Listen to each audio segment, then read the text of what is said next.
Hi hello everyone, welcome back to my ಚಾನಲ್ಗೆ ಎಲ್ಲರಿಗೂ ಸ್ವಾಗತ. ಇವತ್ತಿನ ಕ್ಲಾಸಲ್ಲಿ ಹಿಂದಿನ ಕ್ಲಾಸಲ್ಲಿ ಏನು ಹೇಳಿದ್ವಲ್ಲ, ಶಿಲಾಗೋಳ ಅನ್ನೋ ಪಾಠ ಅರ್ಧಕ್ಕೆ ಬಿಟ್ಟಿದ್ವಿ. ಸೊ ಉಳಿದ ಭಾಗವನ್ನು ಈ ಕ್ಲಾಸಲ್ಲಿ ನೋಡ್ತಾ ಹೋಗೋಣ. ಓಕೆ, ಕ್ಲಾಸ್ ಸ್ಟಾರ್ಟ್ ಮಾಡೋಣ ಬನ್ನಿ. ಯಾರೆಲ್ಲ ಇನ್ನೂ ನನ್ನ ಚಾನೆಲ್ನ ಸಬ್ಸ್ಕ್ರೈಬ್ ಮಾಡ್ಕೊಳ್ಳದೆ ವಿಡಿಯೋನ ನೋಡ್ತಾ ಇದ್ದೀರೋ ದಯವಿಟ್ಟು ಸಬ್ಸ್ಕ್ರೈಬ್ ಮಾಡ್ಕೊಳ್ಳಿ, ಹಾಗೆ ಪೂರ್ತಿ ವಿಡಿಯೋನ ನೋಡಿ. ಓಕೆ, ಬಾಹ್ಯ ಶಕ್ತಿಗಳು ಎಕ್ಸೋಜೆನಿಕ್ ಫೋರ್ಸಸ್ ಅಂತಲೂ ಕೂಡ ಕರೀತಾರೆ. ಬಾಹ್ಯ ಶಕ್ತಿಗಳು ಭೂಮಿಯ ಮೇಲಿನ ಪ್ರಾಕೃತಿಕ ಶಕ್ತಿಗಳಾಗಿದ್ದಾವೆ. ಇವುಗಳೇನು ಪ್ರಾಕೃತಿಕ ಶಕ್ತಿಗಳು, ಭೂಮಿ ಮೇಲೆ ಇರ್ತಕ್ಕಂಥವು. ಇವು ತಮ್ಮ ಕಾರ್ಯದಿಂದ ಭೂಮೇಲ್ಮೈನ ಸ್ವರೂಪಗಳನ್ನು ಮಾರ್ಪಡಿಸ್ತವೆ. ಪ್ರಮುಖ ಬಾಹ್ಯ ಶಕ್ತಿಗಳೆಂದರೆ ಉಷ್ಣಾಂಶ, ಮಾರುತಗಳು, ಮಳೆ, ಹಿಮವೃಷ್ಟಿ, ನದಿ, ಹಿಮನದಿ, ಗಾಳಿ ಇತ್ಯಾದಿಗಳೇನು ಪ್ರಾಕೃತಿಕ ಶಕ್ತಿಗಳಾಗಿ ಬಾಹ್ಯ ಶಕ್ತಿಗಳಾಗಿ ಇದ್ದಾವೆ. ಓಕೆ, ನೆಕ್ಸ್ಟ್ ಶೀತಲೀಕರಣ ನೋಡೋಣ. ಶಿಲೆಗಳು ಒಡೆದು ಚೂರಾಗುವ ಮತ್ತು ಕ್ಷೀಣಿಸುವ ಸ್ವಾಭಾವಿಕ ಪ್ರಕ್ರಿಯೆಯೇ ಶೀತಲೀಕರಣ. ನೋಡಿ, ಇದು GPSTRಗೆ ಕೇಳಿದ್ರು ಶೀತಲೀಕರಣ ಅಂದ್ರೆ ಏನು ಅಂತ. ಆ ಶೀತಲೀಕರಣದ ವಿಧಗಳನ್ನು ಕೂಡ ಬರೀರಿ ಅಂತ ಕೇಳಿದ್ರು. ಶೀತಲೀಕರಣ ಅಂದ್ರೆ ಏನಲ್ಲ, ಶಿಲೆಗಳು ಒಡೆದು ಚೂರಾಗುವ ಮತ್ತು ಕ್ಷೀಣಿಸುವ ಸ್ವಾಭಾವಿಕ ಪ್ರಕ್ರಿಯೆನೇ ಶೀತಲೀಕರಣ ಅಂತ ಕರೀತಾರೆ. ಇದು ವಾಯುಮಂಡಲದಲ್ಲಿನ ಉಷ್ಣಾಂಶ, ಮಳೆ, ಗಾಳಿ ಮುಂತಾದವುಗಳಿಂದ ನಡೀತವೆ. ಓಕೆ, ಶೀತಲೀಕರಣದ ವಿಧಗಳು. ಫಸ್ಟ್ ಒನ್, ಭೌತಿಕ ಶೀತಲೀಕರಣ. ಶಿಲೆಗಳು ಯಾವುದೇ ರಾಸಾಯನಿಕ ಬದಲಾವಣೆಯಾಗದೆ ಒಡೆದು ಚೂರಾಗುವ ಮತ್ತು ಕ್ಷೀಣಿಸುವ ಕ್ರಿಯೆಯನ್ನ ಭೌತಿಕ ಶೀತಲೀಕರಣ ಅಂತ ಕರೀತಾರೆ. ರಾಸಾಯನಿಕ ಬದಲಾವಣೆಯಾಗದೇನೆ ನೈಸರ್ಗಿಕವಾಗಿ ಅಥವಾ ಭೌತಿಕವಾಗಿ ಏನು ಶಿಲೆಗಳು ಒಡೆದು ಚೂರಾಗ್ತಾವಲ್ಲ, ಅವುಗಳಿಗೆ ಭೌತಿಕ ಶೀತಲೀಕರಣ ಅಂತ ಕರೀತಾರೆ. ಭೌತಿಕ ಶೀತಲೀಕರಣದ ಪ್ರಮುಖ ಕ್ರಿಯೆಗಳೆಂದರೆ ಕಣ ವಿಭಜನೆ, ಶಿಲಾ ವಿಭಜನೆ ಮತ್ತು ಪದರ ವಿಭಜನೆ. ಕಣ ವಿಭಜನೆ, ಶಿಲಾ ವಿಭಜನೆ ಮತ್ತು ಪದರ ವಿಭಜನೆ ಇವು ಭೌತಿಕ ಶೀತಲೀಕರಣ ಪ್ರಮುಖ ಕ್ರಿಯೆಗಳಾಗಿದ್ದಾವೆ. ಭೌತಿಕ ಶೀತಲೀಕರಣಕ್ಕೆ ಉಷ್ಣಾಂಶ, ಮಳೆ ಮತ್ತು ಹಿಮ ಇತ್ಯಾದಿ ಮುಖ್ಯ ಕಾರಣಗಳಾಗ್ತವೆ. ನೋಡಿ, ಭೌತಿಕ ಶೀತಲೀಕರಣ ಅಂದ್ರೇನು, ಅದಕ್ಕೆ ಮುಖ್ಯ ಕಾರಣಗಳನ್ನು ತಿಳಿಸಿ ಅಂತ GPSTRಗೆ ಕೇಳೋ ಸಾಧ್ಯತೆ ಇರುತ್ತೆ. ಸೊ ಹಾಗಾಗಿ ನೆನಪಲ್ಲಿ ಇಟ್ಕೊಳ್ರಿ. ಭೌತಿಕ ಶೀತಲೀಕರಣ ಅಂದ್ರೆ ಶಿಲೆಗಳು ಯಾವುದೇ ರಾಸಾಯನಿಕ ಬದಲಾವಣೆಗಳಿಗೆ ಒಳಪಡದೇನೆ ನೈಸರ್ಗಿಕವಾಗಿ ಶಿಲೆಗಳು ಒಡೆದು ಚೂರಾಗುವ ಮತ್ತು ಕ್ಷೀಣಿಸುವ ಕ್ರಿಯೆಯನ್ನ ಭೌತಿಕ ಶೀತಲೀಕರಣ ಅಂತ ಕರೀತಾರೆ. ಈ ಭೌತಿಕ ಶೀತಲೀಕರಣದ ಪ್ರಮುಖ ಕಾರಣಗಳೆಂದರೆ ಕಣ ವಿಭಜನೆ ಆಗೋದು, ಶಿಲಾ ವಿಭಜನೆ ಆಗೋದು ಮತ್ತು ಪದರ ವಿಭಜನೆ ಆಗೋದು. ಈ ಭೌತಿಕ ಶೀತಲೀಕರಣಕ್ಕೆ ಉಷ್ಣಾಂಶ, ಮಳೆ, ಹಿಮ ಇತ್ಯಾದಿಗಳು ಕೂಡ ಮುಖ್ಯ ಕಾರಣಗಳಾಗ್ತವೆ. ಓಕೆ, ನೆಕ್ಸ್ಟ್ ರಾಸಾಯನಿಕ ಶೀತಲೀಕರಣ. ವಿವಿಧ ಶೀತಲೀಕರಣದಲ್ಲಿ ಮಳೆಯ ನೀರು ವಾಯುಮಂಡಲದ ಅನಿಲಗಳೊಡನೆ ವಿಲೀನಗೊಂಡು ಶಿಲೆಗಳನ್ನು ಒಡೆಯುವುದು ಹಾಗೂ ವಿಘಟಿಸುವುದು.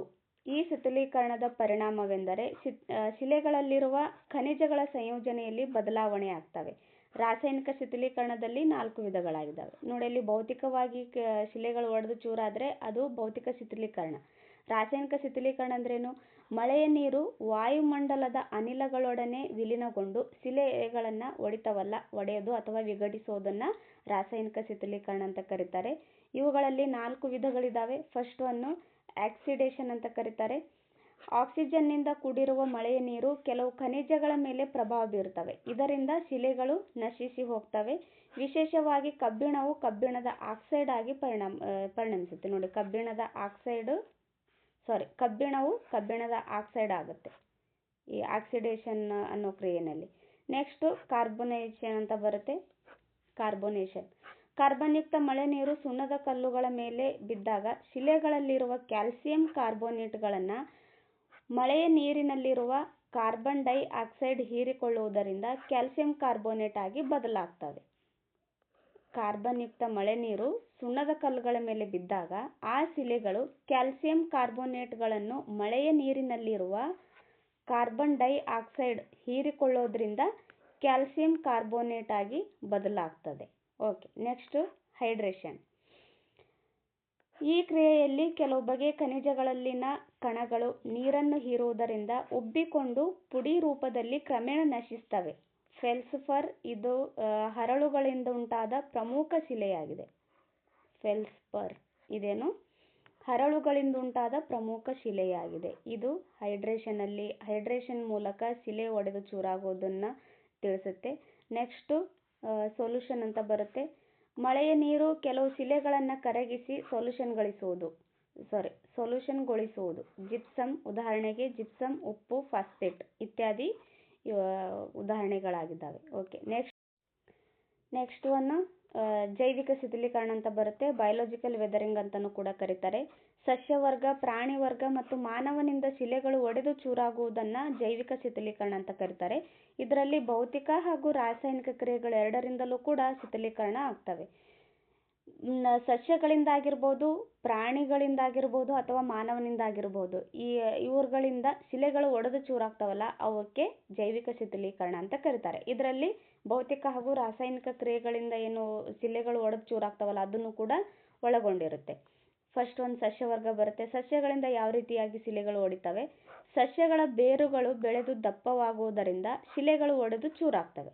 ಮಣ್ಣಿನಲ್ಲಿ ಶಿಲೆಗಳಿರ್ತಾವಲ್ಲ, ಆ ಬೇರುಗಳು ದಪ್ಪ ಆಗ್ತಾ ಇದ್ದಂಗೆ ಅಲ್ಲಿ ಶಿಲೆಗಳು ಒಡೆದು ಹೋಗ್ತವೆ. ಅದನ್ನ ಸಸ್ಯವರ್ಗಗಳಿಂದ ಆಗ್ತಕ್ಕಂಥ ಶಿಥಿಲೀಕರಣ ಅಂತ ಕರೀತಾರೆ. ಪ್ರಾಣಿ ವರ್ಗ ಅಂದ್ರೆ ಬಿಲಗಳಲ್ಲಿ ವಾಸಿಸುವ ಪ್ರಾಣಿಗಳು, ಎರೆಹುಳು, ಮೊಲಗಳು, ಇಲಿಗಳು ಇತ್ಯಾದಿಗಳು ಶಿಥಿಲೀಕರಣ ಮಾಡ್ತವೆ ಶಿಲೆಗಳನ್ನ. ಅದಕ್ಕೆ ಪ್ರಾಣಿ ವರ್ಗಗಳಿಂದ ಆಗುವ ಶಿಥಿಲೀಕರಣ ಅಂತ ಕರೀತಾರೆ. ಮಾನವ ಜೀವಿ ಗಣಿಗಾರಿಕೆ, ಕಲ್ಲು ಗಣಿಗಾರಿಕೆ, ಕಟ್ಟಡ ನಿರ್ಮಾಣ ಕೆಲಸ ಇತ್ಯಾದಿಗಳಿಂದ ಏನು ಶಿಥಿಲೀಕರಣ ಉಂಟಾಗುತ್ತಲ್ಲ ಅವುಗಳು ಕೊಟ್ಟಿದ್ದಾರೆ. ಓಕೆ, ನೆಕ್ಸ್ಟ್ ಭೂಸವಕಳಿ ಡೆನೋಡೇಷನ್ ಅಂತಾನೂ ಕೂಡ ಕರೀತಾರೆ ಇಂಗ್ಲಿಷಲ್ಲಿ. ಭೂಸವಕಳಿಗೆ ಕಾರಣಕರ್ತೃಗಳು. ವಿವಿಧ ರೀತಿಯ ನೈಸರ್ಗಿಕ ಶಕ್ತಿಗಳು ಭೂಮಿಯ ಮೇಲ್ಭಾಗವನ್ನ ಸವೆಸುವ ಕಾರ್ಯವನ್ನ ಭೂಸವಕಳಿ ಅಂತ ಕರೀತಾರೆ. ಇದು ಕೂಡ ಕೇಳಿದ್ರು ನೋಡಿ. ಭೂಸವಕಳಿ ಅಂದ್ರೇನು? ವಿವಿಧ ರೀತಿಯ ನೈಸರ್ಗಿಕ ಶಕ್ತಿಗಳು ಭೂಮಿಯ ಮೇಲ್ಭಾಗವನ್ನ ಸವೆಸುವ ಕಾರ್ಯವನ್ನ ಭೂಸವಕಳಿ ಅಂತ ಕರೀತಾರೆ.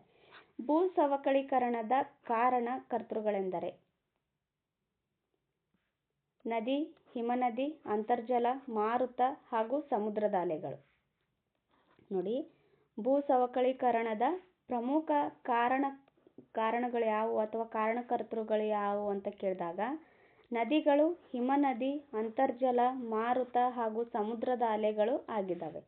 ಇವು ಸವೆತ, ಗಣಿಗಾರಿಕೆ ಮತ್ತು ಸಂಚಯನ ಎಂಬ 3 ಕಾರ್ಯಗಳನ್ನು ನಡೆಸಿ ಭೂಮಿಯ ಮೇಲ್ಭಾಗದಲ್ಲಿ ವಿಶಿಷ್ಟವಾದ ಭೂಸ್ವರೂಪಗಳನ್ನು ನಿರ್ಮಾಣ ಮಾಡ್ತವೆ. ಯಾವ ರೀತಿಯಾಗಿ ನಿರ್ಮಾಣ ಆಗ್ತವೆ? ನದಿ ಯಾವ ರೀತಿಯಾಗಿ ಮಾಡುತ್ತೆ, ಹಿಮನದಿ ಯಾವ ರೀತಿಯಾಗಿ ಮಾಡುತ್ತೆ, ಈ ರೀತಿ ಎಲ್ಲ ಇಲ್ಲಿ ಕೊಟ್ಟಿದ್ದಾರೆ ಒಂದೊಂದಾಗಿ. ನದಿ ನೋಡೋಣ. ಉಗಮದಿಂದ ಸಮುದ್ರದವರೆಗೆ ತನ್ನ ಕಣಿವೆಯಲ್ಲಿ ಹರಿಯುವ ಶುದ್ಧ ನೀರಿನ ಜಲಧಾರೆಯೇ ನದಿಯಾಗಿದೆ. ಯಾವ ನದಿ ಎಲ್ಲಿಂದ ಉಗಮ ಆಗುತ್ತಲ್ಲ ಆ ಉಗಮದಿಂದ ಸಮುದ್ರದವರೆಗೆ ತನ್ನ ಕಣಿವೆಯುದ್ದಕ್ಕೂ ಹರಿತದೆ. ಶುದ್ಧ ನೀರಿನ ಮೂಲಕ ಈ ಜಲಧಾರೆ ಹರಿತದಲ್ಲ ಅದಕ್ಕೆ ನದಿ ಅಂತ ಕರೀತಾರೆ. ಹರಿಯುವ ನದಿಯ ನೀರು ಭೂಮೇಲ್ಮೈನ ವಿಸ್ತಾರವಾದ ಭಾಗದಲ್ಲಿ ಸವಕಳೀಕರಣ ಕಾರ್ಯವನ್ನು ನಿರ್ವಹಿಸುವ ಮುಖ್ಯ ಕರ್ತೃ ಆಗಿದೆ. ನದಿಗಳು ಸಾಮಾನ್ಯವಾಗಿ ಚಿಲುಮೆ, ಹಿಮನದಿ ಅಥವಾ ಮಳೆ ನೀರಿನ ಮೂಲದಿಂದ ಉಗಮವಾಗ್ತವೆ. ಚಿಲುಮೆಯಿಂದಾದರೂ ಉಗಮ ಆಗಬಹುದು, ಹಿಮನದಿಯಿಂದಾದರೂ ಉಗಮ ಆಗಬಹುದು ಅಥವಾ ಮಳೆ ನೀರಿನಿಂದಾದರೂ ಉಗಮವಾಗಬಹುದು. ಈ ರೀತಿಯಾಗಿ ನದಿಗಳು ಉಗಮ ಆಗ್ತವೆ. ನದಿ ಹರಿಯುವ ಮಾರ್ಗವೇ ನದಿಯ ಪಾತ್ರ ಅಂತ ಕರೀತಾರೆ. ನೋಡಿ, ಇದು ಕೂಡ ಕೇಳಿದ್ದಾರೆ ಹಿಂದೆ ಎಕ್ಸಾಮ್ ಅಲ್ಲಿ. ನದಿಯ ಪಾತ್ರ ಅಂತ ಯಾವುದಕ್ಕೆ ಕರೀತಾರೆ ಅಂತ. ನದಿ ಹರಿಯುವ ಮಾರ್ಗವನ್ನೇ ನದಿಯ ಪಾತ್ರ ಅಂತ ಕರೀತಾರೆ. ಈ ನದಿಯು ಆರಂಭಗೊಳ್ಳುವ ಸ್ಥಾನವನ್ನ ನದಿ ಮೂಲ ಅಂತ ಕರೀತಾರೆ. ನದಿ ಹರಿಯುವ ಮಾರ್ಗವನ್ನ ನದಿಯ ಪಾತ್ರ ಅಂತ ಕರೆದ್ರೆ ನದಿಯು ಆರಂಭಗೊಳ್ಳುವ ಸ್ಥಾನವನ್ನ ನದಿ ಮೂಲ ಅಂತ ಕರೀತಾರೆ. ಹಾಗೆ ನದಿ ಅಂತ್ಯಗೊಂಡು ಸಮುದ್ರ ಸೇರುವ ಭಾಗವನ್ನ ನದಿ ಮುಖ ಅಂತ ಕರೀತಾರೆ. ನೋಡಿ, ಇವೆಲ್ಲ ತುಂಬಾನೇ ಇಂಪಾರ್ಟೆಂಟ್ ಈ ವರ್ಡ್ಗಳು. ಹೊಂದಿಸಿ ಬರೀರಿ ತರ ಕೇಳಬಹುದು, ಇಲ್ಲ ಹೇಳಿಕೆ ರೂಪದಲ್ಲಾದ್ರೂ ಕೇಳಬಹುದು. ಯಾವುದು ಸರಿ ಯಾವುದು ತಪ್ಪು ಅಂತನಾದ್ರೂ ಕೇಳಬಹುದು. ಯಾವುದನ್ನು ಕೂಡ ಸ್ಕಿಪ್ ಮಾಡೋ ಹಾಗಿಲ್ಲ, ಯಾಕಂದ್ರೆ TET ತುಂಬಾನೇ ಕಾಂಪ್ಲಿಕೇಟೆಡ್ ಆಗ್ತಾ ಇದೆ ಬರ್ತಾ. ಸೊ ಎಲ್ಲವನ್ನು ಕೂಡ ಸೂಕ್ಷ್ಮವಾಗಿ ಅಬ್ಸರ್ವ್ ಮಾಡಬೇಕು. ಗಟ್ಟಿ ಮಾಡೋದೇನು ಅವಶ್ಯಕತೆ ಇಲ್ಲ, ಜಸ್ಟ್ ಅಬ್ಸರ್ವ್ ಮಾಡಿದ್ರೆ ಸಾಕು. ನೋಡಿ, ನದಿ ಮೂಲ ಯಾವುದಾದ್ರೂ ಒಂದು ಪ್ರಾಣಿ ಅಥವಾ ಪಕ್ಷಿ ಏನೇ ಆಗಲಿ ಉಗಮ ಆಗ್ತಾವಲ್ಲ, ಆ ಎಲ್ಲಿ ಉಗಮ ಆಗ್ತವೆ ಅನ್ನೋದನ್ನೇ ಮೂಲ ಅಂತ ಕರಿತೀವಿ. ಈ ರೀತಿಯಾಗಿ ನೀವು ನೆನಪಲ್ಲಿ ಇಟ್ಕೊಂಡ್ರೆ ಸಾಕು. ಆರಂಭಗೊಳ್ಳುವ ಸ್ಥಾನವನ್ನ ನದಿ ಮೂಲ ಅಂತ ಕರೆದ್ರೆ ಅದು ಹರಿಯುವ ಮಾರ್ಗವನ್ನ ನದಿ ಪಾತ್ರ ಅಂತ ಕರೀತಾರೆ. ಅದು ಅಂತ್ಯಗೊಳ್ಳುವ ಭಾಗವನ್ನ ಅಥವಾ ಅಂತ್ಯಗೊಂಡು ಸಮುದ್ರ ಸೇರುವ ಭಾಗವನ್ನ ನದಿ ಮುಖ ಅಂತ ಕರೀತಾರೆ. ಒಂದು ಸಣ್ಣ ನದಿಯು ತನ್ನ ಕಣಿವೆಯಲ್ಲಿ ಮತ್ತೊಂದು ಪ್ರಧಾನ ನದಿಯನ್ನ ಸೇರಿದಲ್ಲಿ ಅದನ್ನ ಉಪನದಿ ಅಂತ ಕರೀತಾರೆ. ಒಂದು ನದಿಯು ಮತ್ತೊಂದು ನದಿಯನ್ನು ಸೇರುವ ಸ್ಥಳವನ್ನು ಸಂಗಮ ಅಂತ ಕರೀತಾರೆ. ನೋಡಿ, ತುಂಬಾನೇ ಈಸಿ ಇದೆ, ಏನೋ ಕಾಂಪ್ಲಿಕೇಟೆಡ್ ಏನಿಲ್ಲ ಇದರಲ್ಲಿ, ಜಸ್ಟ್ ಅರ್ಥ ಮಾಡ್ಕೋಬೇಕಾಯ್ತು ಅಷ್ಟೇ. ಓಕೆ, ನೆಕ್ಸ್ಟ್ ನದಿಯ ಪಾತ್ರ. ನದಿಯ ಪಾತ್ರವನ್ನು ಮೇಲ್ಕಣಿವೆ ಪಾತ್ರ, ಮಧ್ಯ ಕಣಿವೆ ಪಾತ್ರ ಮತ್ತು ಕಣಿವೆ ಪಾತ್ರ ಎಂದು 3 ಹಂತಗಳಾಗಿ ವಿಂಗಡಿಸಲಾಗಿದೆ. ನೋಡಿ ಯಾವ ರೀತಿಯಾಗಿ ನದಿಯ ಪಾತ್ರವನ್ನು ಮೇಲ್ಕಣಿವೆ ಪಾತ್ರ, ಒಂದು ನಿಮಿಷ, ಮೇಲ್ಕಣಿವೆ ಪಾತ್ರ, ಮಧ್ಯ ಕಣಿವೆ ಪಾತ್ರ, ಓಕೆ, ನೆಕ್ಸ್ಟು ಕಣಿವೆ ಪಾತ್ರ ಅಂತ ಬರುತ್ತೆ. ಓಕೆ, ಈ ಹಂತಗಳ ನದಿಯ ನೀರಿನ ಪ್ರಮಾಣ, ನೀರಿನ ವೇಗ ಮತ್ತು ನದಿಯ ಪಾತ್ರದ ಭೂಸ್ವರೂಪದ ಬೇರೆ ಬೇರೆ ರೀತಿಯಲ್ಲಿರುವುದು. ಪ್ರತಿ ಹಂತದಲ್ಲಿಯೂ ನದಿಯ ಕಾರ್ಯ ಹಾಗೂ ಅದರಿಂದ ಉಂಟಾಗುವ ಭೂಸ್ವರೂಪಗಳು ವಿಶಿಷ್ಟವಾಗಿವೆ. ಓಕೆ, ನೆಕ್ಸ್ಟು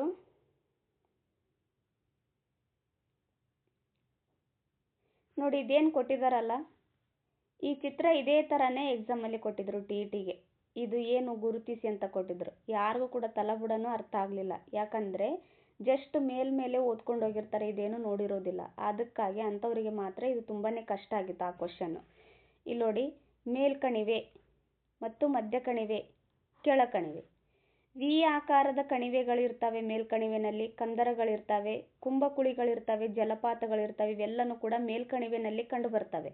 ಮಧ್ಯ ಕಣಿವೆನಲ್ಲಿ ಮೆಕ್ಕಲು ಬೀಸಣಿಕೆ ಇರುತ್ತೆ, ನದಿಯ ತಿರುವುಗಳಿರ್ತವೆ. ಹಾಗೆ ಕಣಿವೆಯಲ್ಲಿ ಪ್ರವಾಹ ಮೈದಾನಗಳಿರ್ತವೆ, ಶೃಂಗ ಸರೋವರಗಳಿರ್ತವೆ, ಮುಖಜ ಭೂಮಿಗಳಿರ್ತವೆ.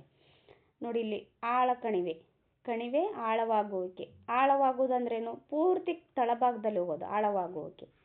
ಕಣಿವೆ ಅಗಲವಾಗುವಿಕೆ, ಅಗಲ ಆಗುತ್ತೆ. ಅಗಲ ಅಂದ್ರೇನು? ಈ ರೀತಿಯಾಗಿ ಮಾಡೋದು ಅಗಲ ಅಂತೀವಿ. ಆಳ ಅಂದರೆ ಈ ರೀತಿಯಾಗಿ ಹೋಗೋದು, ಪೂರ್ತಿ ಕೆಳ ಬರುತ್ತಲ್ಲ ಇದು. ಅಗಲ ಅಂತಂದರೆ ಈ ರೀತಿಯಾಗಿ ವಿಸ್ತಾರ ಆಗೋದು ಅಥವಾ ಸ್ಪ್ರೆಡ್ ಆಗೋದು.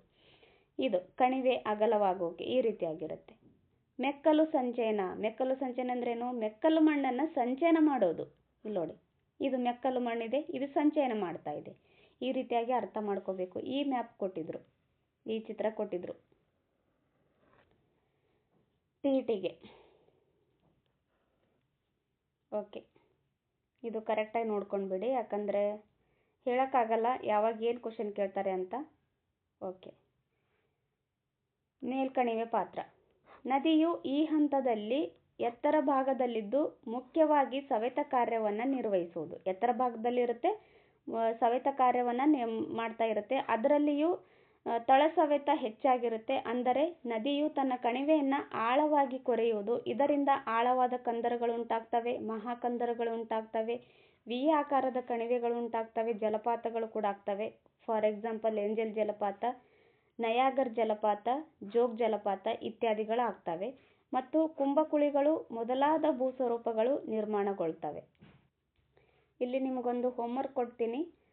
ಈ ಲಾಸ್ಟ್ ಕ್ಲಾಸಲ್ಲಿ ಅಂದರೆ 7ನೇ ಕ್ಲಾಸ್ ಪಾಠ ಮಾಡಬೇಕಾದ್ರೆ ಹೇಳಿದ್ದೆ, ಏಂಜಲ್ ಜಲಪಾತ ಯಾವ ಒಂದು ಖಂಡದಲ್ಲಿ ಬರುತ್ತೆ, ಯಾವ ಒಂದು ದೇಶದಲ್ಲಿ ಬರುತ್ತೆ ಅಂತ ಹೇಳಿದ್ದೆ. ಸೊ ಇವೆಲ್ಲನೂ ಕೂಡ ನೀವು ಆನ್ಸರ್ ಮಾಡಬೇಕು. ಏಂಜಲ್ ಜಲಪಾತ ಯಾವ ನದಿಗೆ ನಿರ್ಮಾಣ ಆಗುತ್ತೆ, ಆಮೇಲೆ ಯಾವ ದೇಶದಲ್ಲಿ ಬರುತ್ತೆ. ನಯಾಗರ್ ಜಲಪಾತ ಕೂಡ ಯಾವ ನದಿಗೆ ನಿರ್ಮಾಣ ಆಗಿದೆ, ಹಾಗೆ ಯಾವ ದೇಶದಲ್ಲಿ ಬರುತ್ತೆ. ಇದು ಕೂಡ ಜೋಗ್ ಜಲಪಾತ ಆಲ್ಮೋಸ್ಟ್ ಎಲ್ಲರಿಗೂ ಗೊತ್ತಿರುತ್ತೆ. ಇದೇನು ಎಲ್ಲಿದೆ ಅಂತ ಹೇಳಿ, ಹಾಗೆ ಇದು ಯಾವ ನದಿಗೆ ನಿರ್ಮಾಣ ಆಗಿದೆ ಅಂತಲೂ ಕೂಡ ಹೇಳಬೇಕು. ಓಕೆ, ನೆಕ್ಸ್ಟು ಮಧ್ಯ ಕಣಿವೆ ಪಾತ್ರ ಬರುತ್ತೆ. ನೋಡಿ, ಇವು ತುಂಬ ಇಂಪಾರ್ಟೆಂಟು. ಆಳವಾದ ಕಂದರಗಳು, ಮಹಾಕಂದರಗಳು, ವಿ ಆಕಾರದ ಕಣಿವೆಗಳು ಮತ್ತು ಜಲಪಾತಗಳು ಇತ್ಯಾದಿಗಳು ಯಾವ ಒಂದು ಇದರಲ್ಲಿ ಕಂಡುಬರುತ್ತೆ ಅಂತ ಕೇಳಿದಾಗ ಈ ಕಣಿವೆ ಪಾತ್ರದಲ್ಲಿ, ಮೇಲ್ಕಣಿವೆ ಪಾತ್ರದಲ್ಲಿ ಕಂಡುಬರುತ್ತೆ. ನೆಕ್ಸ್ಟು ಮಧ್ಯ ಕಣಿವೆ ಪಾತ್ರವನ್ನು ನೋಡೋಣ. ಈ ಹಂತದಲ್ಲಿ ನದಿಯು ಮೈದಾನವನ್ನು ಪ್ರವೇಶಿಸುತ್ತೆ. ಇಲ್ಲಿ ನದಿಯ ಪಾತ್ರದ ಇಳಿಜಾರು ಕಡಿಮೆ ಆಗೋದ್ರಿಂದ ನೀರಿನ ವೇಗವು ಕೂಡ ಕಡಿಮೆ ಆಗುತ್ತೆ. ಪ್ರಧಾನ ನದಿಗೆ ಅನೇಕ ಉಪನದಿಗಳು ಸೇರೋದ್ರಿಂದ ನದಿಯ ನೀರಿನ ಪ್ರಮಾಣ ಹೆಚ್ಚಾಗುತ್ತೆ. ಸಂಗಮ ಆಗ್ತವೆ ನದಿಗಳು, ಅಂದರೆ ಒಂದು ಪ್ರಧಾನ ನದಿಗೆ ಅನೇಕ ಉಪನದಿಗಳು ಸೇರಿಕೊಂಡು ಅನೇಕ ನದಿ, ಸಣ್ಣ ಪುಟ್ಟ ನದಿಗಳು ಬಂದು ಸೇರ್ತಾವಲ್ಲ, ಅವಕ್ಕೆ ಉಪನದಿಗಳು ಅಂತ ಕರೀತಾರೆ. ಆ ಉಪನದಿಗಳು ಪ್ರಧಾನ ನದಿಗೆ ಸೇರಿಕೊಂಡಾಗ ಆ ನದಿ ನೀರಿನ ಪ್ರಮಾಣ ಹೆಚ್ಚಾಗುತ್ತೆ.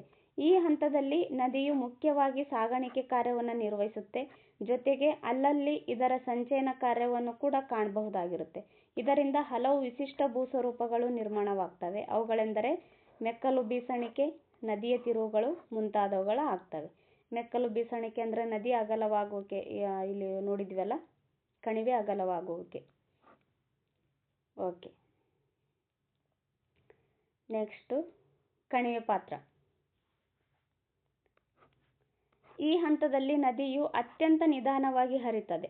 ಇದಕ್ಕೆ ಕಾರಣ ಇಳಿಜಾರು ಅತ್ಯಂತ ಕಡಿಮೆಯಾಗುತ್ತೆ, ಹಾಗೆ ನದಿಯ ಪಾತ್ರವು ಕೂಡ ದೊಡ್ಡದಾಗುತ್ತೆ. ಆಗ ನದಿ ಹರಿಯುವ ರಭಸ ಕಡಿಮೆ ಆಗುತ್ತೆ. ಈ ಹಂತದಲ್ಲಿ ನದಿಯು ಮುಖ್ಯವಾಗಿ ಸಂಚಯನ ಕಾರ್ಯವನ್ನು ನಿರ್ವಹಿಸುತ್ತೆ. ಕಣಿವೆ ಪಾತ್ರದಲ್ಲಿ ಪ್ರವಾಹ ಮೈದಾನ, ಸ್ವಾಭಾವಿಕ ದಡಕಟ್ಟೆ, ಶೃಂಗ ಸರೋವರ, ಮುಖಜ ಭೂಮಿ ಮೊದಲಾದ ಭೂಸ್ವರೂಪಗಳು ನಿರ್ಮಿತವಾಗ್ತವೆ. ನೋಡಿ, ತುಂಬಾ ಇಂಪಾರ್ಟೆಂಟ್ ನೋಡಿ, ಯಾರೂ ಕೂಡ ಇವುಗಳನ್ನು ನೆಗ್ಲೆಕ್ಟ್ ಮಾಡೋಕ್ಕೆ ಹೋಗಬೇಡಿ, ಕೇಳ್ತಾರೆ ಎಕ್ಸಾಮಲ್ಲಿ. ಸೊ ಹಾಗಾಗಿ ಕಣಿವೆ ಪಾತ್ರದಲ್ಲಿ ಪ್ರವಾಹ ಮೈದಾನಗಳಾಗ್ತವೆ, ಸ್ವಾಭಾವಿಕ ದಡಕಟ್ಟೆಗಳು ಉಂಟಾಗ್ತವೆ, ಶೃಂಗ ಸರೋವರಗಳಾಗ್ತವೆ, ಮುಖಜ ಭೂಮಿ ಮೊದಲಾದ ಭೂಸ್ವರೂಪಗಳು ಇಲ್ಲಿ ನಿರ್ಮಾಣವಾಗ್ತವೆ. ಇಲ್ಲಿ ಕಣಿವೆ ಪಾತ್ರದಲ್ಲಿ ಮೇಲ್ಕಣಿವೆ ನೋಡಿದ್ವಿ, ಮಧ್ಯ ಕಣಿವೆ ನೋಡಿದ್ವಿ. ಇದು ಕಣಿವೆ ಪಾತ್ರದಲ್ಲಿ ಈ ರೀತಿಯಾದ ಭೂಸ್ವರೂಪಗಳು ನಿರ್ಮಾಣ ಆಗ್ತವೆ ನೋಡಿ. ಓಕೆ, ಇಲ್ಲಿ ಕೊಟ್ಟಿದ್ದಾರೆ ನೋಡಿ. ಇದು ಪ್ರವಾಹ ಮೈದಾನ, ಇದು ಶೃಂಗ ಸರೋವರ, ಇಲ್ಲಿ ನದಿಯ ತಿರುವು ಉಂಟಾಗುತ್ತೆ. ಓಕೆ, ಇಲ್ಲಿದೆ ನೋಡಿ ಮುಖಜ ಭೂಮಿ, ಇಲ್ಲಿ ಉಪನದಿ ಹೋಗಿ ಬೇರೆ ನದಿಗೆ ಸೇರುತ್ತೆ, ಪ್ರಧಾನ ನದಿಗೆ ಸೇರುತ್ತೆ. ಮುಖಜ ಭೂಮಿ ಅಂತಂದಾಗ ಆ ನದಿ ಹರಿದು ಕೊನೆಗೆ ಯಾವ ಸಮುದ್ರಕ್ಕೆ ಸೇರ್ತದಲ್ಲ, ಆ ಸೇರುವ ಮುಖವನ್ನು ಅಥವಾ ಆ ಸೇರುವ ಭಾಗವನ್ನು ಮುಖಜ ಭೂಮಿ ಅಂತ ಕರೀತಾರೆ. ಓಕೆ, ಇದು ನದಿ ಸಂಚಯನದಿಂದಾದ ಪ್ರಮುಖ ಭೂಸ್ವರೂಪಗಳು ಕೊಟ್ಟಿದ್ದಾರೆ ಆ ಚಿತ್ರದಲ್ಲಿ. ಓಕೆ, ಇಲ್ಲೊಂದಿಷ್ಟು ಇನ್ಫಾರ್ಮೇಷನ್ ಕೊಟ್ಟಿದ್ದಾರೆ. ಅಳಿವೆ ಅಥವಾ ಎಸ್ಚುರಿ ಅಂತ ಕರೀತಾರೆ. ನದಿಯು ಸಮುದ್ರವನ್ನು ಸೇರುವ ಭಾಗದಲ್ಲಿ ಅಗಲವಾಗಿ ಕಂಡುಬರುವ ಉಬ್ಬರವಿಳಿತ ಮುಖಭಾಗವನ್ನು ಅಳಿವೆ ಅಥವಾ ಎಸ್ಚುರಿ ಅಂತ ಕರೀತಾರೆ. ಇಂಗ್ಲೀಷಲ್ಲೇ ನೆನಪಲ್ಲಿ ಇಟ್ಕೊಳ್ರಿ, ಯಾಕಂದರೆ ಜಾಸ್ತಿ ಇಂಗ್ಲೀಷಲ್ಲೇ ಕೇಳೋ ಸಾಧ್ಯತೆ ಇರುತ್ತೆ. ಸೊ ಹಾಗಾಗಿ ಇಂಗ್ಲೀಷಲ್ಲಿ ನೆನಪಲ್ಲಿ ಇಟ್ಕೊಳ್ರಿ. ಇಂಗ್ಲೀಷಲ್ಲಿ ನೆನಪಲ್ಲಿ ಇಟ್ಕೊಂಡ್ರೆ ನಿಮಗೇನು ನಷ್ಟ ಏನೂ ಇಲ್ಲ. ಅಲ್ಲಿ ಕನ್ನಡದಲ್ಲಿ ಕೊಟ್ಟರೆ ಇಂಗ್ಲೀಷಲ್ಲೂ ಕೊಡ್ತಾರೆ. ಬಟ್ ಯಾವಾಗಾದರೂ ಮಿಸ್ ಆಗಿ ಕನ್ನಡ ಕ್ವಶನ್ಸಲ್ಲಿ ಇಂಗ್ಲೀಷ್ ವರ್ಡ್ ಸೇರಿಸ್ಬಿಟ್ರೆ ನಿಮಗೆ ಕಷ್ಟ ಆಗುತ್ತೆ ಅರ್ಥ ಮಾಡ್ಕೊಳ್ಳೋದಕ್ಕೆ. ಸೊ ಅದಕ್ಕೆ ಅಳಿವೆ ಅಂತಂದರೆ ಎಸ್ಚುರಿ ಅಂತ ಕರೀತಾರೆ. ಎಸ್ಚುರಿ ಅಂದ್ರೇನು? ಈ ನದಿಯು ಸಮುದ್ರವನ್ನು ಸೇರುವ ಭಾಗದಲ್ಲಿ ಅಗಲವಾಗಿ ಕಂಡುಬರುವ ಉಬ್ಬರವಿಳಿತ ಮುಖಭಾಗವನ್ನು ಅಳಿವೆ ಅಥವಾ ಎಸ್ಚುರಿ ಅಂತ ಕರೀತಾರೆ. ಮುಖಜ ಭೂಮಿ ಅಥವಾ ಡೆಲ್ಟಾ ಅಂತ ಕರೀತಾರೆ. ಇದು ನದಿಯು ಸಮುದ್ರ ಸೇರುವ ಅಂತಿಮ ಭಾಗದಲ್ಲಿ ಸಂಚಯನದಿಂದ ನಿರ್ಮಿತವಾಗಿರುವ ಮೈದಾನವನ್ನು ಡೆಲ್ಟಾ ಅಂತ ಕರೀತಾರೆ. ಓಕೆ, ಡೆಲ್ಟಾಗೂ ಎಸ್ಚುರಿಗೂ ಕಂಪ್ಯಾರಿಸನ್ ಮಾಡ್ಕೊಂಡು ಹೋದ್ರಿ. ಓಕೆ, ನೆಕ್ಸ್ಟು ಹಿಮನದಿ. ಪರ್ವತದ ಅತಿ ಎತ್ತರ ಭಾಗಗಳಲ್ಲಿ ಮತ್ತು ಧ್ರುವ ಪ್ರದೇಶಗಳಲ್ಲಿ ಮಂಜುಗಡ್ಡೆಯ ಅಗಾಧವಾದ ಹಿಮರಾಶಿ ಕಂಡುಬರುತ್ತೆ. ಈ ಹಿಮರಾಶಿಯು ಅದರ ಭಾರ ಹಾಗೂ ಗುರುತ್ವಾಕರ್ಷಣ ಬಲದಿಂದ ಇಳಿಜಾರಿನವರೆಗೆ ಜಾರುವುದನ್ನು ಹಿಮನದಿ ಅಂತ ಕರೀತಾರೆ. ನೋಡಿ, ಹಿಮನದಿಯನ್ನು ಪರ್ವತ ಅಥವಾ ಈ ಎತ್ತರದ ಭಾಗಗಳಲ್ಲಿ ಧ್ರುವ ಪ್ರದೇಶಗಳಲ್ಲಿ ಮಂಜುಗಡ್ಡೆಯ ಅಗಾಧವಾದ ಹಿಮರಾಶಿ ಇರುತ್ತೆ. ಆ ಹಿಮರಾಶಿ ಏನು ಮಾಡುತ್ತೆ? ಅದರ ಭಾರ ಹಾಗೂ ಗುರುತ್ವಾಕರ್ಷಣ ಬಲದಿಂದಾಗಿ ಇಳಿಜಾರಿನ ಕಡೆಗೆ ಜಾರುತ್ತೆ. ಅದನ್ನೇ ಹಿಮನದಿ ಅಂತ ಕರೀತಾರೆ. ಹಿಮರಾಶಿಯ ಕೆಳಭಾಗ ಹೆಚ್ಚು ಒತ್ತಡದಿಂದ ಕರಗಿ ಇಳಿಜಾರನ್ನು ಅನುಸರಿಸಿ ಚಲಿಸುವುದು. ಓಕೆ, ನೆಕ್ಸ್ಟ್ ಹಿಮನದಿಯ ವಿಧಗಳು. ಹಿಮನದಿಗಳಲ್ಲಿ 2 ಮುಖ್ಯ ವಿಧಗಳಿದ್ದಾವೆ. ಅವುಗಳೆಂದರೆ ಖಂಡಾಂತರ ಹಿಮನದಿ, ಪರ್ವತ ಹಿಮನದಿ. ಖಂಡಾಂತರ ಹಿಮನದಿ ಅಂತ ಯಾವುದಕ್ಕೆ ಕರೀತಾರೆ? ಧ್ರುವ ಪ್ರದೇಶಗಳಲ್ಲಿರುವ ವಿಸ್ತಾರವಾದ ಮಂಜುಗಡ್ಡೆಯ ಹಾಳೆಯನ್ನು ಖಂಡಾಂತರ ಹಿಮನದಿ ಅಂತ ಕರೀತಾರೆ. ಉದಾಹರಣೆಗೆ ಗ್ರೀನ್ಲ್ಯಾಂಡ್ ಮತ್ತು ಅಂಟಾರ್ಕ್ಟಿಕಾ ಇವೇನು ಖಂಡಾಂತರ ಹಿಮನದಿಗಳು. ಧ್ರುವ ಪ್ರದೇಶಗಳಲ್ಲಿರುವ ವಿಸ್ತಾರವಾದ ಮಂಜುಗಡ್ಡೆಯ ಹಾಳೆಯನ್ನು ಖಂಡಾಂತರ ಹಿಮನದಿ ಅಂತ ಕರೀತಾರೆ. ಇವಕ್ಕೆ ಎಕ್ಸಾಂಪಲ್ ನೋಡಿದ್ವಲ್ಲ, ಗ್ರೀನ್ಲ್ಯಾಂಡು, ಅಂಟಾರ್ಕ್ಟಿಕಾ. ನೆಕ್ಸ್ಟು ಪರ್ವತ ಹಿಮನದಿ. ಪರ್ವತ ಅಥವಾ ಅಲ್ಪೈನ್ ಅಥವಾ ಕಣಿವೆ ಹಿಮನದಿ ಅಂತಲೂ ಕೂಡ ಕರೀತಾರೆ. ಇವೆಲ್ಲ ಒಂದೇ ನೋಡಿ. ಪರ್ವತ ಹಿಮನದಿ ಅಂದರೂ ಒಂದೇ, ಅಲ್ಪೈನ್ ಹಿಮನದಿ ಅಂದರೂ ಒಂದೇ, ಅಥವಾ ಕಣಿವೆ ಹಿಮನದಿ ಅಂದರೂ ಕೂಡ ಒಂದೇ ಆಗಿರುತ್ತೆ. ಎತ್ತರದ ಪರ್ವತ ಪ್ರದೇಶಗಳಲ್ಲಿರುವ ಹಿಮನದಿಗಳನ್ನು ಪರ್ವತ ಹಿಮನದಿ ಅಂತ ಕರೀತಾರೆ. ಓಕೆ, ಭೂಸವಕಳೀಕರಣದ ಕಾರಣಕರ್ತೃವಾಗಿ ಹಿಮನದಿಯು ಸವೆತ, ಸಾಗಾಣಿಕೆ, ಸಂಚಯನ ಕಾರ್ಯವನ್ನು ನಿರ್ವಹಿಸುತ್ತೆ. ಹಿಮನದಿಯ ಸವೆತ ಕಾರ್ಯ ಬಹುತೇಕ ಪಾರ್ಶ್ವ ಕೊರತೆಯಾಗಿರುವುದರಿಂದ ಇದರಿಂದ ಹಲವು ಬಗೆಯ ವಿಶಿಷ್ಟ ಭೂಸ್ವರೂಪಗಳು ನಿರ್ಮಾಣವಾಗ್ತವೆ. ನೋಡಿ, ಹಿಮನದಿಯ ಸವೆತ ಕಾರ್ಯ ಯಾವ ರೀತಿಯಾಗಿರುತ್ತೆ? ಬಹುತೇಕವಾಗಿ ಪಾರ್ಶ್ವ ಕೊರೆತೆಯಾಗಿರುತ್ತೆ. ಕೊರತೆ ಅಲ್ಲ, ಪಾರ್ಶ್ವ ಕೊರೆತವಾಗಿರುತ್ತೆ. ಇದರಿಂದ ಹಲವು ವಿಶಿಷ್ಟವಾದ ಭೂಸ್ವರೂಪಗಳು ಉಂಟಾಗ್ತವೆ. ಅವು ಯಾವುವು ಅಂತ ಕೇಳಿದಾಗ ಹಿಮಗಾರ, ಗಿರಿಶೃಂಗ, ಪರ್ವತ ಕಟಕ, ಶಿಲಾಸೋಪಾನ, ಯು ಆಕಾರದ ಕಣಿವೆ, ತೂಗು ಕಣಿವೆ ಮೊದಲಾದವುಗಳು ಈ ಹಿಮನದಿಗಳು ಏನು ಪಾರ್ಶ್ವ ಕೊರತೆ ಉಂಟು ಮಾಡ್ತಾವಲ್ಲ ಅಂಥವುಗಳಲ್ಲಿ ಈ ಭೂಸ್ವರೂಪಗಳು ನಾವು ಕಾಣ್ತೀವಿ. ನೋಡಿ, ಯು ಆಕಾರದ ಕಣಿವೆ, ವಿ ಆಕಾರದ ಕಣಿವೆ ತುಂಬಾನೇ ಡಿಫ್ರೆಂಟ್ ಆಗಿದೆ. ಮತ್ತು ಎರಡಕ್ಕೂ ಒಂದೇ ಅಂತ ಅನ್ಕೊಳ್ಬೇಡಿ. ಯು ಆಕಾರದ ಕಣಿವೆಯನ್ನು ಈ ಹಿಮನದಿ ಸವೆತ ಕಾರ್ಯ ಏನು ಮಾಡ್ತಾವಲ್ಲ ಅಂತಲ್ಲಿ ಉಂಟಾಗ್ತಕ್ಕಂಥ ಭೂಸ್ವರೂಪಗಳಾಗಿದ್ದಾವೆ. ವಿ ಆಕಾರದ ಕಣಿವೆ ಅಂತ ಬಂದಾಗ ನದಿಯ ಪಾತ್ರಗಳಂತ ನೋಡಿದ್ವಲ್ಲ, ಮೇಲ್ಕಣಿವೆ ಪಾತ್ರ ಅಂತೇಳಿ. ಮೇಲ್ಕಣಿವೆ ಪಾತ್ರ, ಈ ಮೇಲ್ಕಣಿವೆ ಪಾತ್ರದಲ್ಲಿ ವಿ ಆಕಾರದ ಕಣಿವೆಗಳು ನಿರ್ಮಾಣ ಆಗ್ತವೆ. ಓಕೆ, ಎರಡಕ್ಕೂ ಡಿಫ್ರೆಂಟ್ ಇದೆ. ಓಕೆ, ನೆಕ್ಸ್ಟು ಹಿಮನದಿಯು ಸಾಗಾಣಿಕೆ ಮತ್ತು ಸಂಚಯನ ಕಾರ್ಯಗಳನ್ನು ಜೊತೆಯಲ್ಲಿಯೇ ನಿರ್ವಹಿಸುವುದು. ಸಂಚಯನ ಕಾರ್ಯದಿಂದ ನಿರ್ಮಿತವಾಗುವ ಮುಖ್ಯ ಭೂಸ್ವರೂಪಗಳೆಂದರೆ ಶಿಲಾನಿಚಯಗಳು, ಸರ್ಪಾಕಾರದ ದಿಣ್ಣೆಗಳು, ರೆವೆ ಮೈದಾನಗಳು, ತ್ರಿಕೋನಾಕೃತಿಯ ದಿಣ್ಣೆಗಳು ಹಾಗೂ ಹಿಮಜಲ ಪ್ರವಾಹ ಮೈದಾನಗಳು.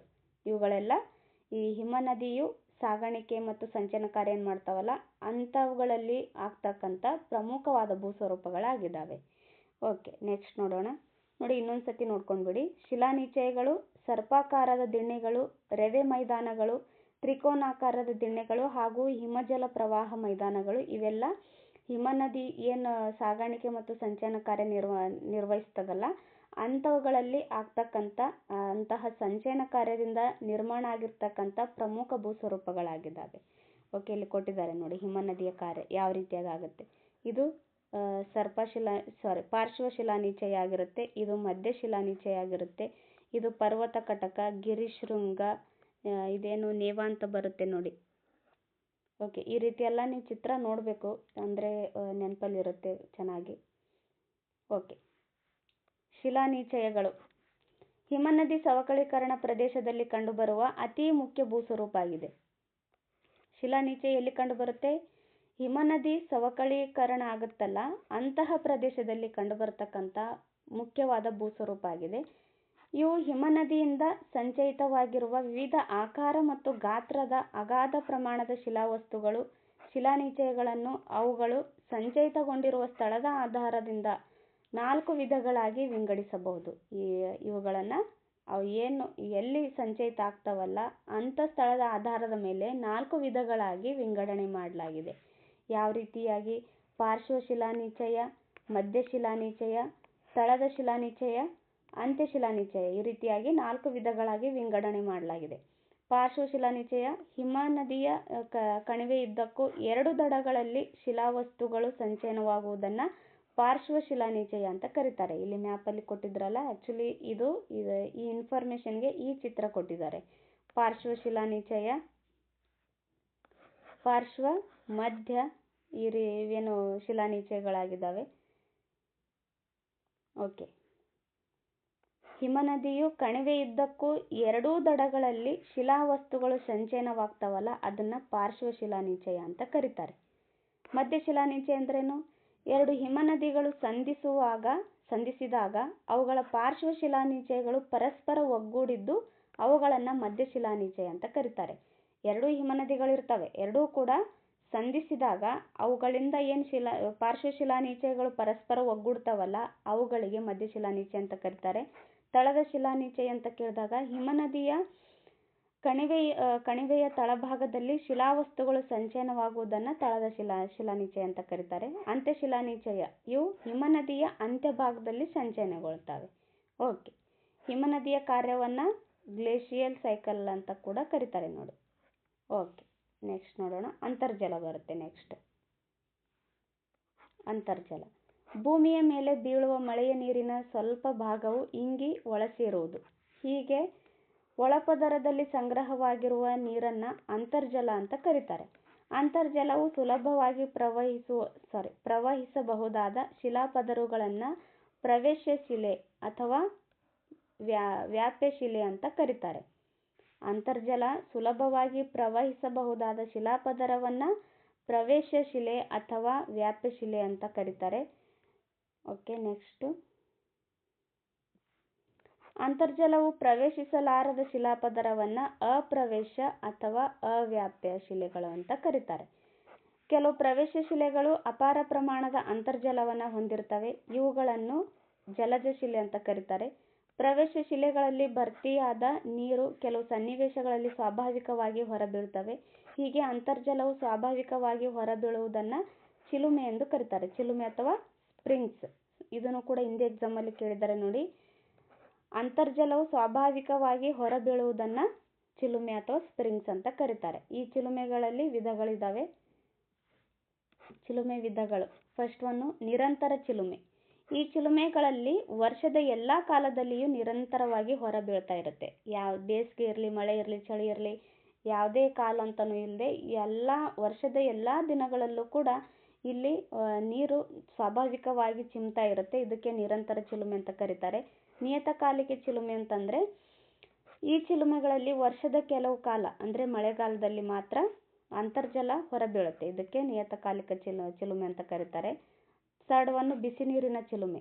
ಈ ಚಿಲುಮೆಗಳಲ್ಲಿ ಬಿಸಿ ನೀರು ಹೊರಬೀಳ್ತವೆ. ಇವುಗಳು ಸಾಮಾನ್ಯವಾಗಿ ಜ್ವಾಲಾಮುಖಿ ಪ್ರದೇಶಗಳಲ್ಲಿ ಕಂಡುಬರ್ತವೆ. ನೋಡಿ, ಜ್ವಾಲಾಮುಖಿ ಪ್ರದೇಶಗಳಲ್ಲಿ ಇದೇನು ಬಿಸಿ ನೀರು ಸ್ವಾಭಾವಿಕವಾಗಿ ಹೊರಬೀಳ್ತಾವಲ್ಲ, ಅದಕ್ಕೆ ಬಿಸಿ ನೀರಿನ ಚಿಲುಮೆ ಅಂತ ಕರೀತಾರೆ. ಬಿಸಿ ನೀರಿನ ಬುಗ್ಗೆಗಳು. ಈ ಚಿಲುಮೆಗಳಲ್ಲಿ ಬಿಸಿ ನೀರು ನೀರಾವಿಯೊಡನೆ ಆಗಿಂದಾಗ್ಗೆ ಸಾಕಷ್ಟು ಎತ್ತರದವರೆಗೆ ಚಿಮ್ಮುವುದು. ಉದಾಹರಣೆಗೆ USA ಓಲ್ಡ್ ಫೇತ್ಫುಲ್ ಗೇಸರ್. ನಾವು ಉತ್ತರ ಅಮೆರಿಕಾ ಅನ್ನೋ ಪಾಠವನ್ನು ನೋಡ್ತಾ ಇರಬೇಕಾದ್ರೆ ಇದು ಹೇಳಿದ್ದೆ. USA ಓಲ್ಡ್ ಫೇತ್ಫುಲ್ ಗೇಸರ್ ಅಂತೇಳಿ. ಇದು ಬಿಸಿ ನೀರಿನ ಬುಗ್ಗೆಗೆ ಪ್ರಸಿದ್ಧಿಯಾಗಿದೆ ಅಂತ ಹೇಳಿದ್ದೆ. ಇದೇನು ಈ ಚಿಲುಮೆಗಳಲ್ಲಿ ಬಿಸಿ ನೀರು ನೀರಾವಿಯೊಡನೆ ಆಗಿಂದಾಗೆ ಸಾಕಷ್ಟು ಎತ್ತರದವರೆಗೆ ಚಿಮ್ಮುತ್ತದೆ. ಇದಕ್ಕೆ ಬಿಸಿ ನೀರಿನ ಬುಗ್ಗೆ ಅಂತ ಕರೀತಾರೆ. ಬಿಸಿ ನೀರಿನ ಬುಗ್ಗೆಗಳು ಹಾಗೆ ಬಿಸಿ ನೀರಿನ ಚಿಲುಮೆಗಳು ಎರಡಕ್ಕೂ ಡಿಫ್ರೆಂಟ್ ಇದೆ. ಚೆನ್ನಾಗಿ ನೋಡ್ಕೊಂಡ್ಬಿಡಿ.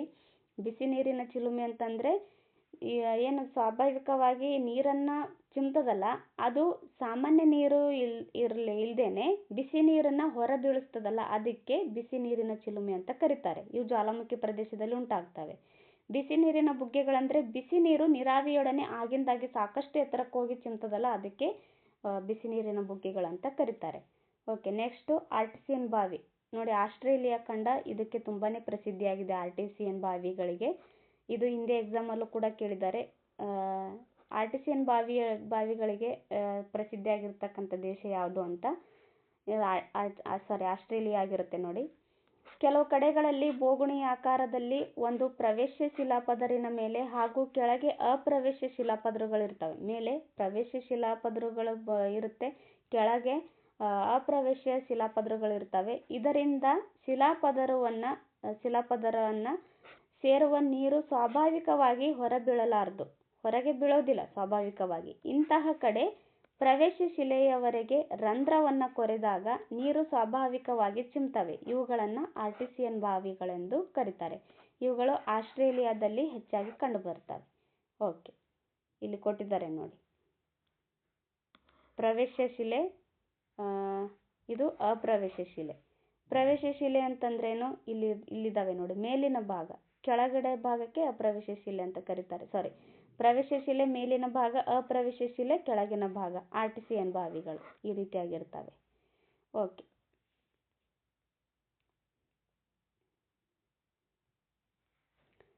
ಅಂತರ್ಜಲವು ಸಹ ಸವೆತ, ಸಾಗಾಣಿಕೆ ಮತ್ತು ಸಂಚಯನ ಕಾರ್ಯವನ್ನು ನಿರ್ವಹಿಸುತ್ತವೆ. ಸುಣ್ಣದ ಕಲ್ಲಿನ ಪ್ರದೇಶದಲ್ಲಿ ಅಂತರ್ಜಲ ಕಾರ್ಯವು ಪ್ರಧಾನವಾಗಿರುತ್ತವೆ.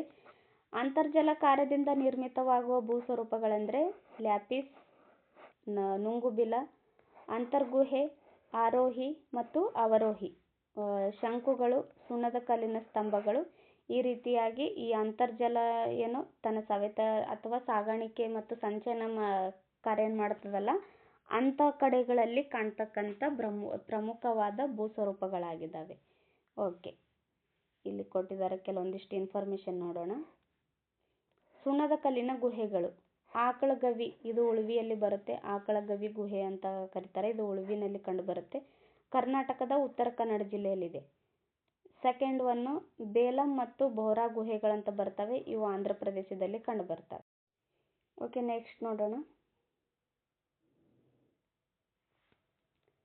ಅಂತರ್ಜಲ ಕಾರ್ಯದಿಂದ ನಿರ್ಮಿತವಾಗಿರುವ ಭೂಸ್ವರೂಪಗಳನ್ನು ಕಾರ್ಸ್ಟ್ ಟೋಪೋಗ್ರಫಿ ಅಂತ ಕೂಡ ಕರೀತಾರೆ ನೋಡಿ, ಇದು ನೆನಪಲ್ಲಿ ಇಟ್ಕೊಳ್ರಿ. ನೆಕ್ಸ್ಟ್ ಮಾರುತಗಳು ಬರುತ್ತೆ.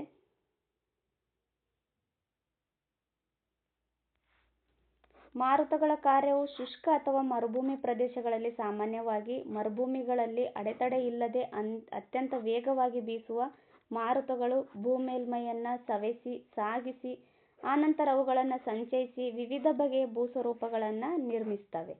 ನೋಡಿ, ಮಾರುತಗಳು ಯಾವ ರೀತಿಯಾದ ಕಾರ್ಯಗಳು ಮಾಡ್ತವೆ ಅಂತ ಕೇಳಿದಾಗ, ಈ ಮಾರುತಗಳು ಶುಷ್ಕ ಅಥವಾ ಮರುಭೂಮಿ ಪ್ರದೇಶಗಳಲ್ಲಿ ಸಾಮಾನ್ಯವಾಗಿರ್ತವೆ. ಈ ಮರುಭೂಮಿಗಳಲ್ಲಿ ಅಡೆತಡೆ ಇಲ್ಲದೇನೆ ಅತ್ಯಂತ ವೇಗವಾಗಿ ಬೀಸ್ತವೆ. ಯಾಕಂದರೆ ಮರುಭೂಮಿನಲ್ಲಿ ಯಾವುದೇ ರೀತಿಯಾದ ಕಟ್ಟಡಗಳಿರೋದಿಲ್ಲ, ಯಾವುದೇ ರೀತಿಯ ಕಾಡುಗಳಿರೋದಿಲ್ಲ, ಮರ ಗಿಡಗಳಿರೋದಿಲ್ಲ. ಆದ್ದರಿಂದ ಮರುಭೂಮಿಗಳಲ್ಲಿ ಮಾರುತಗಳು ಅತ್ಯಂತ ವೇಗವಾಗಿ ಚಲಿಸ್ತವೆ.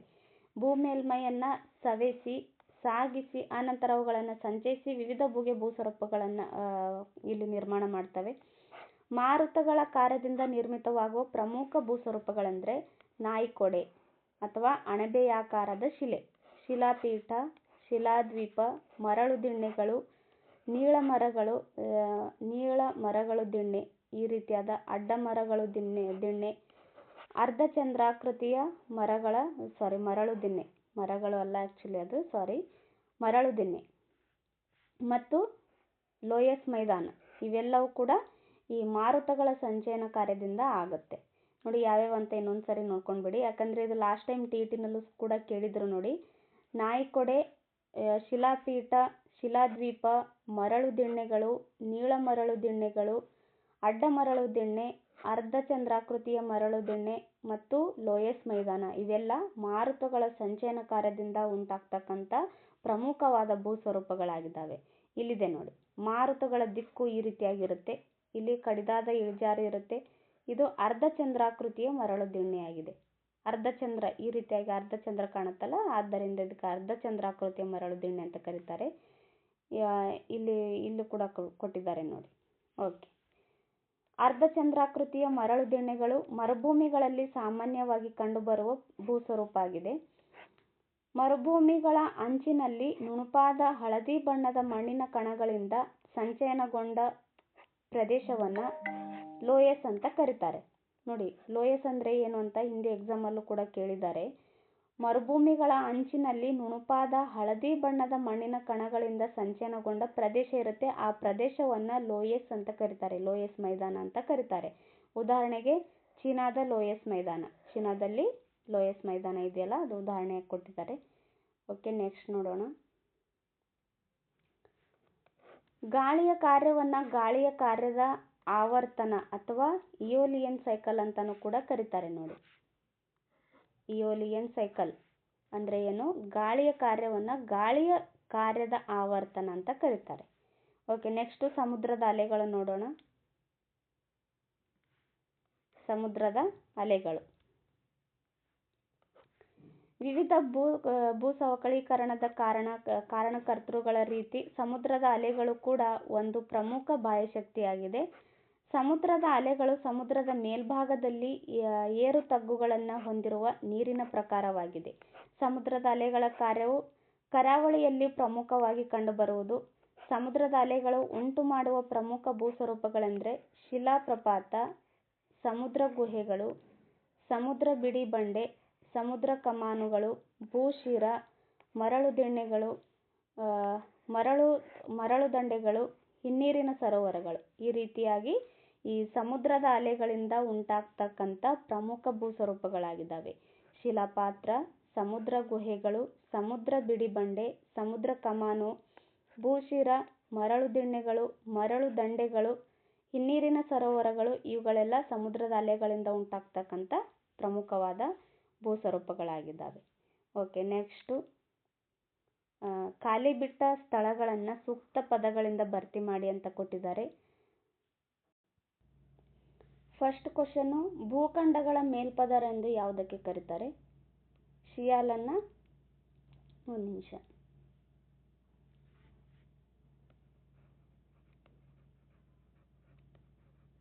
ಸಿಯಾಲನ್ನು ಭೂಖಂಡಗಳ ಮೇಲ್ಪದರ ಅಂತ ಕರೀತಾರೆ. ಇದು ಸಿಲಿಕ್ ಮತ್ತು ಅಲ್ಯೂಮಿನಿಯಂ ಇದರಲ್ಲಿ ಇರುತ್ತೆ.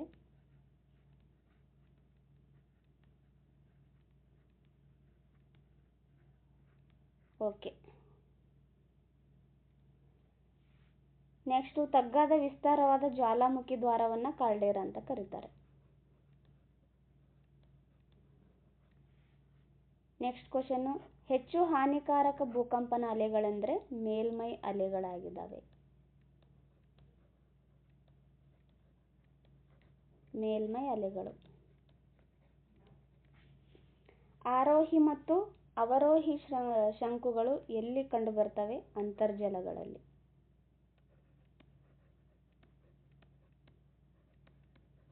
ಅಂತರ್ಜಲಗಳಲ್ಲಿ ಸಾಮಾನ್ಯವಾಗಿ ಕಂಡುಬರ್ತವೆ. ಮರಳು ದಂಡೆಗಳು ಡ್ಯಾಶ್ ಕಾರ್ಯದಿಂದ ನಿರ್ಮಿತವಾಗ್ತವೆ. ಇವು ಸಮುದ್ರದ ಅಲೆಗಳಿಂದ ನಿರ್ಮಿತವಾಗ್ತವೆ.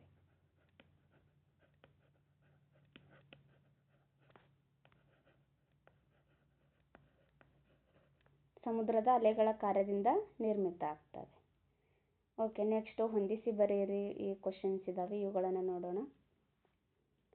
ಸೀಮಾ ಇದೆಲ್ಲಿ ಕಂಡುಬರುತ್ತೆ? ಸಾಗರಿಕ ವಲಯದ ಮೇಲ್ಪದರವನ್ನು ಸೀಮಾ ಅಂತ ಕರೀತಾರೆ. ಹಾಗೆ ಭೂಖಂಡದ ಮೇಲ್ಪದರನ್ನ ಶಿಯಾಲ್ ಅಂತ ಕರೀತಾರೆ. ಇವಾಗ ನೋಡಿದೀವಲ್ಲ ನಾವು, ಸಿಯಾಲ್.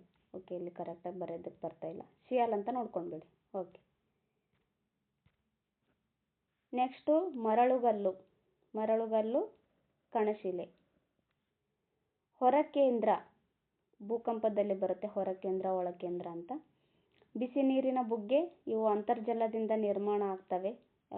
USA ಓಲ್ಡ್ ಫೇತ್ಫುಲ್ ಗೇಸರ್ ಅಂತ ನೋಡಿದೆಲ್ಲ, ಬಿಸಿ ನೀರಿನ ಬುಗ್ಗೆ. ಲೋಯಸ್, ಇದು ಹಳದಿ ಮಣ್ಣು ಇರುತ್ತೆ, ಇದೇನು ಮರುಭೂಮಿಗಳಲ್ಲಿ ನಿರ್ಮಾಣ ಆಗ್ತವೆ. ಓಕೆ. ನೆಕ್ಸ್ಟು. ಓಕೆ, ಇದಿಷ್ಟು ಇವತ್ತಿನ ಕ್ಲಾಸ್ ಆಯಿತು. ನೆಕ್ಸ್ಟ್ ಕ್ಲಾಸಲ್ಲಿ ವಾಯುಗುಳ ನೋಡೋಣ. ಈ ವಾಯುಗುಳ ನೋಡಿದ್ರೆ ಫಸ್ಟ್ ಭಾಗ ಏನು ಕಂಪ್ಲೀಟ್ ಆಗುತ್ತೆ. ಓಕೆ, ಇದಿಷ್ಟು ಇವತ್ತಿನ ಕ್ಲಾಸ್ ಆಗಿತ್ತು. ಯಾರೆಲ್ಲ ಈ ಕ್ಲಾಸ್ನ ನೋಡ್ತಾ ಇದ್ದೀರೋ, ಈ ಕ್ಲಾಸ್ ಇಷ್ಟ ಆದರೆ ಒಂದು ಲೈಕ್ ಮಾಡಿ, ಕಮೆಂಟ್ ಮಾಡಿ ಮತ್ತು ನಿಮ್ಮ ಫ್ರೆಂಡ್ಸ್ಗಳಿಗೂ ಈ ವಿಡಿಯೋನ ಶೇರ್ ಮಾಡ್ಕೊಳ್ಳಿ. ಇಷ್ಟೊತ್ತು ಕ್ಲಾಸ್ ಕೇಳಿದ್ದಕ್ಕೆ ಥ್ಯಾಂಕ್ ಯು. ಸಿಗೋಣ ನೆಕ್ಸ್ಟ್ ಕ್ಲಾಸಲ್ಲಿ.